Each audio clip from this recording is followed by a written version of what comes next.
Let's switch gears now to health and to an issue that millions of people experience, acid reflux. Now, it's not a pleasant experience, but there are some natural dietary and lifestyle changes you can make to help to control it. To help you out with that, we've got registered holistic nutritionist Andrea Donsky here, and she's going to share those with us right now. So heartburn or acid reflux is something that I actually have not been through, but I've had so many close relatives, friends describe what it's like. Very painful. And you used to get a lot of that when you were pregnant, and I've heard that happens a lot in pregnancy, right? Yes, for me, it's when I was pregnant, that was the only time I really had it with all three of my kids in the first trimester. And now that I think back, it was probably because of all the ice cream I was eating. And we're going to talk about trigger foods in a minute, but it makes a lot of sense. So you're right, Tracy, it's very painful. It's that burning sensation you get behind the breastbone that can travel up to the throat in the form of a liquid acid. And there are so many natural remedies that we can do that can help either prevent it or help us find relief.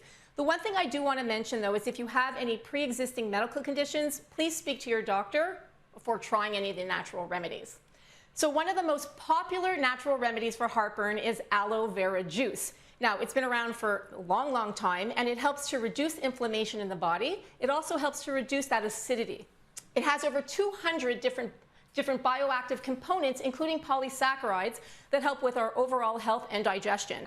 Acid reflux, as I understand it, it's too much stomach acid. Am I correct?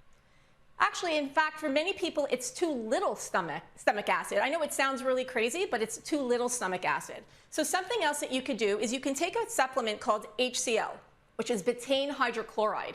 Betaine hydrochloride is the acidic form of betaine, and it helps you to digest your food, so helping to prevent that acid reflux.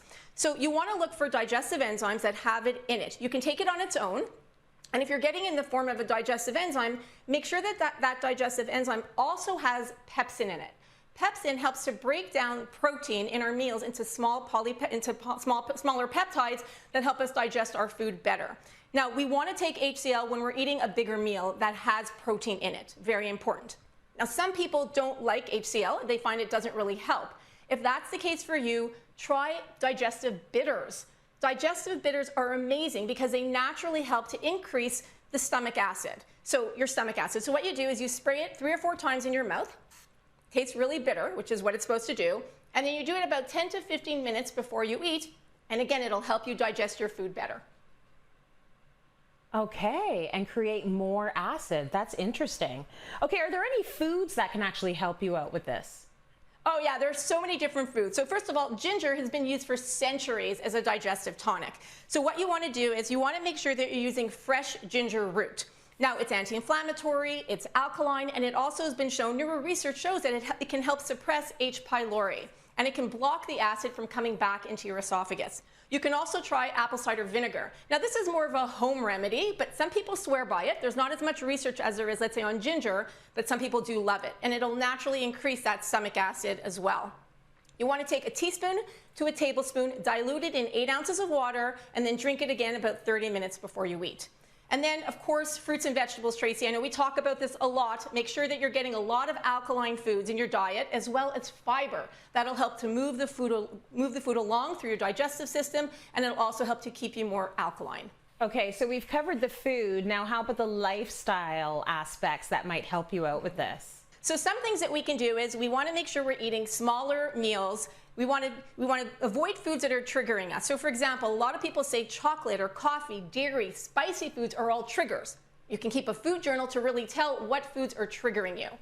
And we don't want to be drinking with our meals, whether that's water or whether that's wine. Sorry, Tracy, but we really want to avoid liquids because that helps to dilute the actual digestive juices. I know, I'm sorry. And then chew your food slowly. Eat slowly. Give yourself 3 to 4 hours after you eat and before you go to bed. Wear loose clothing so it's not constricting your stomach area, and keep your BMI and your weight in check. Okay, very interesting. Don't drink and eat. What if we were to add just a bit of that aloe vera to the wine? Then is it okay? Just joking. No, Andrea, I'm great sorry. info as always. Thank you.